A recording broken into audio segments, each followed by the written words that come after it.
నమస్తే, welcome to our channel.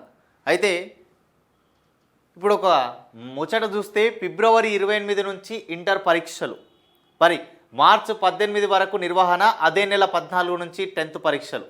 విద్యాశాఖ ప్రతిపాదన. మరి నేడో రేపు షెడ్యూల్ విడుదల.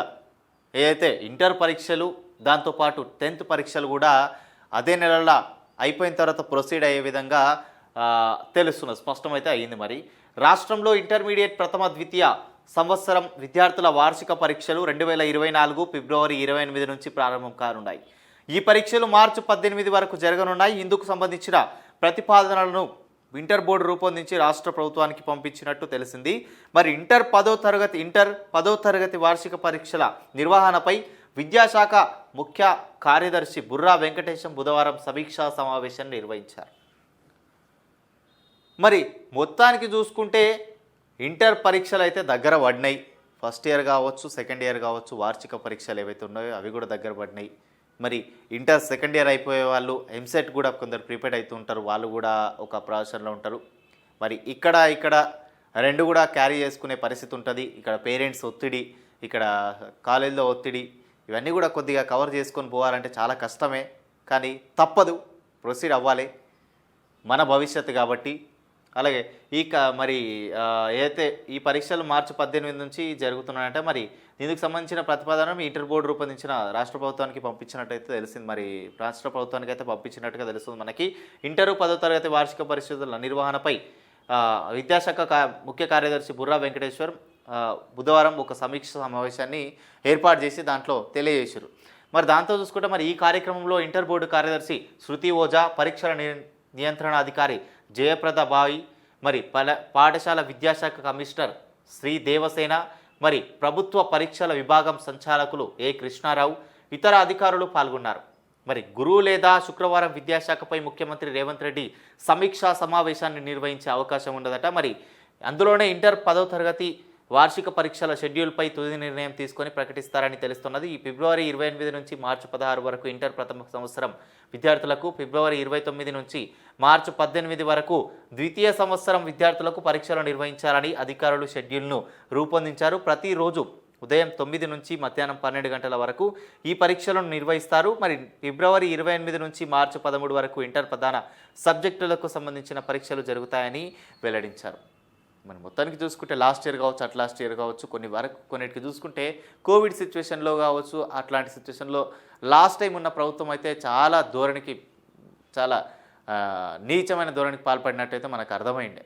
ఎందుకంటే చూసినాం చాలా వరకు ఇంటర్ వాళ్ళు కూడా ఎగ్జామ్స్ రాసి వాళ్ళకు రిజల్ట్స్ వచ్చిన టైంలో 1-2 అవకతవకలు అయ్యి మొత్తానికి పాస్ అయ్యే వాళ్ళు, ఏం రాయని వాళ్ళు పాస్ అయిపోయి ఎలాంటి మేము ఖచ్చితంగా ఒక మంచి స్థాయిలో పాస్ అవుతాం అనుకొని రిజల్ట్స్ వస్తాయి అనుకున్న వాళ్ళకి సరైన రిజల్ట్స్ కూడా రాలేవు. అప్పుడు కూడా చాలా వరకు ఇబ్బంది పడ్డారు పేరెంట్స్ కూడా, విద్యార్థులు కూడా. ఇంటర్ వాళ్ళు ఎవరైతే ఉన్నారో మరి విద్యార్థి నాయకులు కూడా చాలా వరకు పోరాడిన పరిస్థితి అయితే అప్పుడు మనం నెలకొండిండే చూసినాం కూడా ఆల్రెడీ.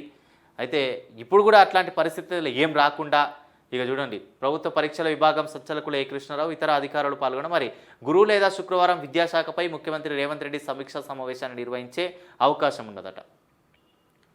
అయితే ఈ ముందంజలోనే గురువారం లేదా శుక్రవారం కూడా విద్యాశాఖపై ముఖ్యమంత్రి రేవంత్ రెడ్డి కూడా ఒక సమీక్షా సమావేశాన్ని ఏర్పాటు చేసి దాని గురించి మాట్లాడే సిచ్యువేషన్ అయితే మనకు తెలుస్తున్నది. మాట్లాడతారనే విధంగా కూడా మనకు స్పష్టమవుతున్నది.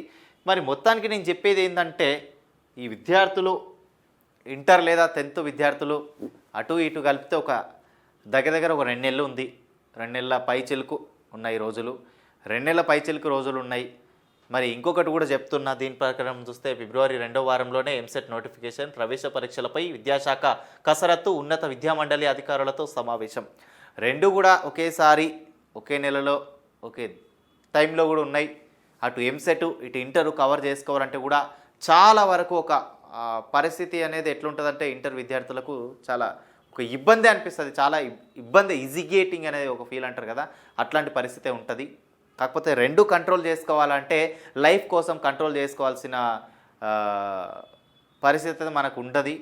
ఈ ఇంటర్ సిచ్యువేషన్ ఎట్లుంటుందంటే ఒకవైపు పేరెంట్స్, ఒకవైపు కాలేజీలో ఉన్న ఒత్తిడి, ఒకవైపు ఎంసెట్ అంటారు, ఇంకోవైపు ఏమో నీట్ అంటారు, కోచింగ్లు అవి ఇవి ఖచ్చితంగా ర్యాంకులు అంటారు, ఇట్లా చాలా ఉంటాయి కదా.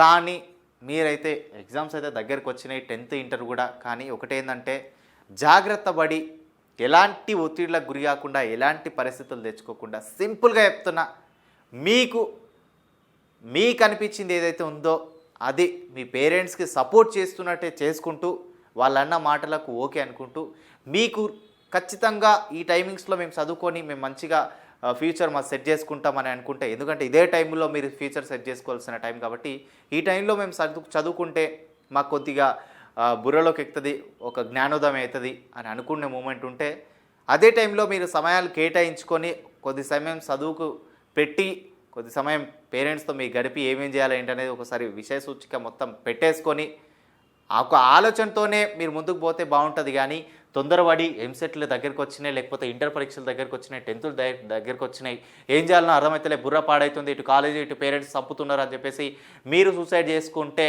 అనవసరంగా మీ లైఫ్ని మీరు స్పాయిల్ చేసి మీ తల్లిదండ్రులకు ఒక బూడిదనే మాత్రం మిగిలిస్తారు తప్ప మిగతాది ఏమీ ఉండదు. అది వాస్తవమైన మాట.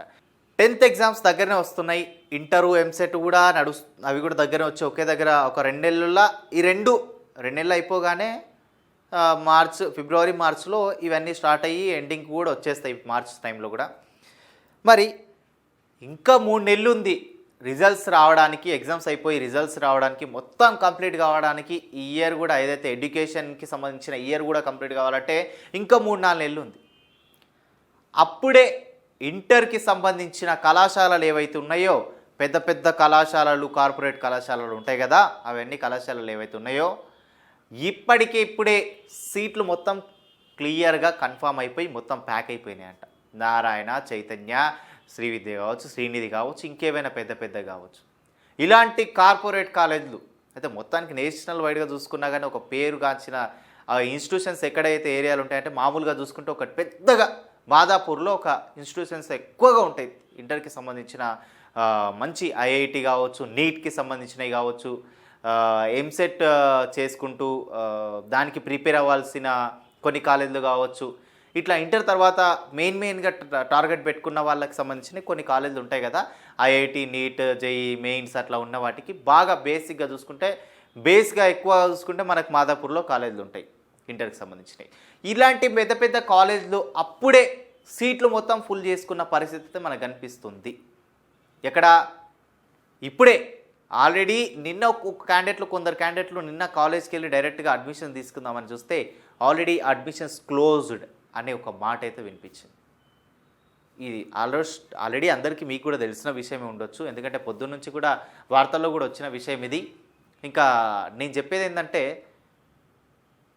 నాకు తెలిసినంత వరకు ఇది సరైన పద్ధతి కానే కాదు. అసలుకి తొందరపడి మీరైతే లక్షలు పేరెంట్స్తోనే గుంజుతున్నారు.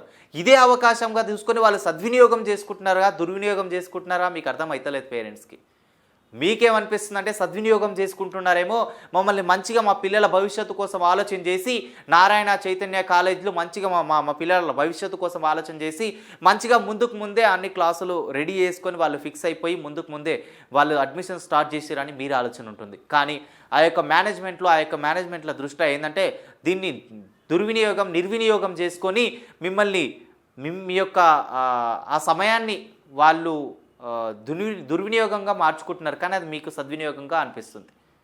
ఎట్లా అంటే మిమ్మల్ని ఆ టైంకి వాళ్ళు ఒక పాజిటివ్ వైబ్లో మలుచుకొని మీ దగ్గర లక్షల ఫీజు సంపాదించుకుంటున్నారు. లక్షల ఫీజు మీకు దోపిడీ చేసుకొని వాళ్ళ పాలు చేసుకుంటున్నారు. కానీ ఆఖరికి వచ్చేది ఏంది, మీ యొక్క పిల్లలను నరకంలోకి పంపిస్తున్నారని మీకు అర్థమవుతలే. ఇలాంటి ఇన్స్టిట్యూషన్స్లోకి మీరు పంపించి ఏం లాభం అనిపిస్తుంది మీకు అసలు అర్థం కానట్టు. అంటే ఇంకొకటి ఏంటంటే, పైసలు ఉన్న వాళ్ళు వెళ్ళి ఇచ్చేస్తారు, ఫీజు కడతారు, లక్షల ఫీజులు కడతారు, వాళ్ళు జాయిన్ చేస్తారు, ముందే సీట్లు బుక్ చేయించి మాట్లాడతారు. మరి పైసలు లేని వాళ్ళు ముందులో కొద్దిగా రెడీ చేసి జాయిన్ చేపిద్దామని ఆలోచన చేసే వాళ్ళకి ఏమవుతుందంటే, ముందున్న వాళ్ళకు కొద్ది తక్కువ ఫీజు తీసుకుంటారు, ఒక 3 లక్షలు 4 లక్షలు తీసుకున్నా కానీ ఒకవేళ అంటే సీట్లు అయిపోయే టైంకి పేదవాళ్ళు వస్తారు కాబట్టి వాళ్ళు కూడా జాయిన్ చేయాలనుకుంటారు. కాబట్టి వాళ్ళు జాయిన్ చేసే టైంకి ఇంకా ఫీజు ఎక్కువ పెరుగుతుంది, సీట్లు అయిపోయినాయి కదా అని ఇంకా ఫీజు ఎక్కువ పెరుగుతుంది. వాళ్ళ పరిస్థితి ఏంది, పేదవాళ్ళ పరిస్థితి ఏంటి? వాళ్ళకి బుక్కెడు బువ్వ పోవడానికి 5 ఏళ్ళు కష్టపడి, అసలు ఎంత కష్టపడి వాళ్ళకు 5 ఏళ్ళు నోట్లోకి పోవాలంటే ఎంతో కష్టపడాలి. వాళ్ళ పిల్లల చదువు కోసం అని చెప్పేసి వాళ్ళు ఎంతో తిప్పలు పడి జాయిన్ చేపిద్దాం, మా పిల్లలు మంచి కార్పొరేట్ కళాశాలలో చదవాలని వాళ్ళు ఆలోచన చేస్తే వాళ్ళని ఎంతవరకు పిండి పిప్పి చేస్తున్నారంటే కేసీఆర్ కూడా పిండి పిప్పి చేసిన దానికంటే ఎక్కువ విండుతారు వీళ్ళు. నారాయణ చైతన్య కాలేజీల ఇన్స్టిట్యూషన్స్ కావచ్చు, ఇట్లాంటి కాలేజీలు చాలా వరకు, కార్పొరేట్ కాలేజీలు అయితే చాలా వరకు ఇదే ధోరణికి పాల్పడుతున్నాయి. బట్ చాలామంది కూడా ఇబ్బందులు పడుతున్నారు. కానీ నా సైడ్ నుంచి నేను ఒక మాట ఏంటంటే, నాలాంటి యువకులు కావచ్చు, నాలాంటి విద్యార్థులు అంటే బయట చాలామంది చదువుకుంటారు కాబట్టి నా ఏజ్ లిమిట్ వాళ్ళు కూడా చాలా వరకు ఏమంటున్నారంటే, ఏం మాట్లాడుకుంటారంటే, డిగ్రీ వ్యవస్థను ఎట్లయితే తీసుకొచ్చినారో, డిగ్రీని పీజీ కావచ్చు ఆన్లైన్ వ్యవస్థ ఏదైతే తీసుకొచ్చినారో అదే విధంగా మొత్తానికి కార్పొరేట్ కాలేజీలు అదే సరే ఆన్లైన్లో తీసుకొస్తున్నారు, ఆన్లైన్లో ఇంటర్వ్యూ పెడుతున్నామని చెప్పేసి మాటలు అయితే వస్తున్నాయి, అవి కూడా ఉన్నాయి. కాబట్టి నేనేమంటున్నా అంటే, ఇదే కొద్దిగా కాదు, మొత్తానికి గవర్నమెంట్ ప్రైవేట్ అన్నీ కూడా వ్యవస్థలన్నీ ఖచ్చితంగా మొత్తం కార్పొరేట్ కాలేజీలు అన్నీ కూడా సమానంగా అయ్యేటట్టు, అన్నిటినీ గవర్నమెంట్ ప్రైవేట్ అన్నీ కూడా ఒకే విధంగా సమానంగా అయ్యేటట్టు కూడా ఒక అప్లికేషన్ పెట్టుకొని కాలేజీలో జాయిన్ అవ్వడానికి గవర్నమెంట్ అప్రూవల్ ఇస్తే బాగుంటుందని నా ఆలోచన. ఏదైతే రేవంత్ రెడ్డి గారు మొన్న మాట్లాడినారో, ఏదైతే గవర్నమెంట్ ఎంప్లాయీస్ ఎవరైతే ఉన్నారో వాళ్ళందరూ కూడా ఒక ఆయా నుంచి చూసుకుంటే, ఒక ఏదైతే స్కూల్లో కావచ్చు ఎక్కడైనా కూడా పనిచేసే ఆయా నుంచి చూసుకుంటే కలెక్టర్ కావచ్చు, ఇంకా హై స్థాయిన వాళ్ళు కావచ్చు, వీరందరూ కూడా గవర్నమెంట్ కాలేజ్లో గవర్నమెంట్ స్కూల్లోనే గవర్నమెంట్కి సంబంధించిన దాంట్లోనే చదువుకోవాలి, మీరు చదివించాలి అని కూడా ఒక మాట అయితే మనం విన్నాం. ఎవరైతే ముఖ్యమంత్రి రేవంత్ రెడ్డి గారి మాటలు అయితే మనం విన్నాము. అది ఎక్కడ పోయింది, ఆ మాటకు సంబంధించిన పనులు ఏమైనా జరుగుతున్నాయా అని నేను అడుగుతున్నాను. ఆ మాటకు సంబంధించిన పనులు కూడా జరిగితే ఆ విధంగా ప్రొసీడ్ అయితే బాగుండు. ఇలాంటి దోపిడీకి సంబంధించిన ఏవైతే కార్పొరేట్ కళాశాలలు ఉన్నాయో వాటన్నిటికీ ఒక దెబ్బపడి మూసుకపోయి ఒకే విధంగా సమానంగా గవర్నమెంట్కి సంబంధించిన కాలేజీలు ఎట్లుంటాయో వాటికి సమానంగానే పనిచేసి చదువు చెప్తుంది అని నాకు అనిపిస్తుంది. కాబట్టి మీరు ఇదొక్క విషయం కూడా గమనించి ప్రజలందరూ కూడా మీరు కూడా ఆలోచన చేసి ఒక అంటే తెలంగాణ ప్రభుత్వానికి కొద్దిగా వాళ్ళకు కూడా ఒక ఆలోచన వచ్చేటట్టు కూడా మీరు కూడా చేస్తే బాగుంటుందని నా అభిప్రాయం.